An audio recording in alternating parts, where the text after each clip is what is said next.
Vrije crossbleien is na zo'n jaar weerom.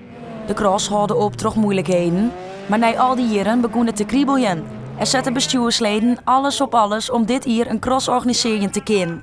En dat slagen. Hartstikke mooi natuurlijk. Ja, het kriebelt al wat. Ik ben er zelf wat later bij de organisatiekamer, maar ja, hartstikke mooi dat het er weer is. En ook de crossers binnen bliet om weer op de baan in blijen te wezen. Ja, echt super.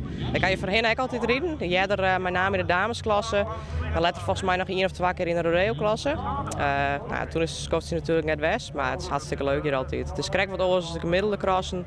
Krijg een beetje, ja, de naam zei het al, een beetje vrijer, een beetje roeger al. Ja. Dus ja, daar hadden ze zin in. De Vrije Cross had al 15 edities op haar namen. En is netjes steende de titelijke stilte dan ik een groot begrip onder de taskogers. Geweldig, het gaat zo lang door. We hebben begonnen met een ijszone hier. Ja, dit is echt een boerencross. Het is nou natuurlijk zon hier net west. Ga je de races ervoor ik mij maken? Ja, die ga ik mij maken. Ja. Hoe is de sfeer dan, Joet? Als je dat vergelijkt je mij toen? Hetzelfde. Het bloot gewoon een sfeer, gezellig. En van alle evenementen had je wat voor de baan. Het is gewoon geweldig.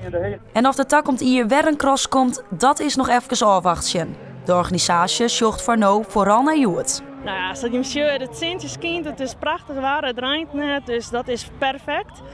En ik verwacht ze wel mooi wat meer en gewoon gezellig giet. Weer als van oud, even crossen en even een bierkop zien naar de cross.